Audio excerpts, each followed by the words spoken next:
How's it going, everyone? And welcome back to the channel.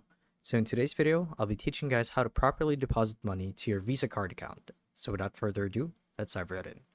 So to actually do this is quite simple, and we're going to use something called Visa Direct, which is a transaction feature for transferring money by Visa. So the way it works is quite simple. You're the sender or the payer, and then you're also the receiver slash the payee. So there's actually a workaround to make this work. So we wouldn't have to go through more complex methods.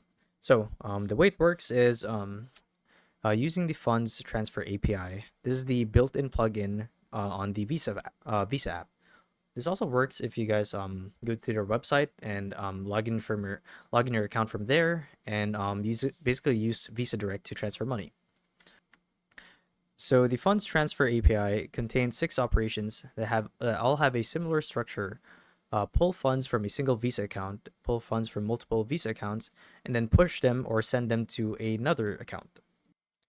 So a couple of things that you guys will be needing to actually make this work is your BIN or your bank identification number, as well as the country code. Another thing is a business application identifier, or BAI. So this is a 2-character code that identifies the intended use of push payment. And lastly, the information about the individual sender or sending entity. So this is you. So once you have all of this information on hand, you're ready to use Visa's Visa Direct feature to send money to your Visa account. So this is pretty much all you guys need. All you have to do now is either open the Visa app or go to your website to use Visa Direct and basically follow the on-screen instructions, and you should be good to go.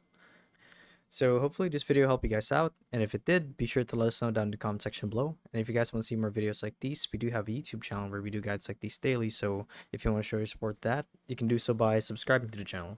So with all of that said, thank you all for watching, and we'll see you guys in the next one. Bye-bye.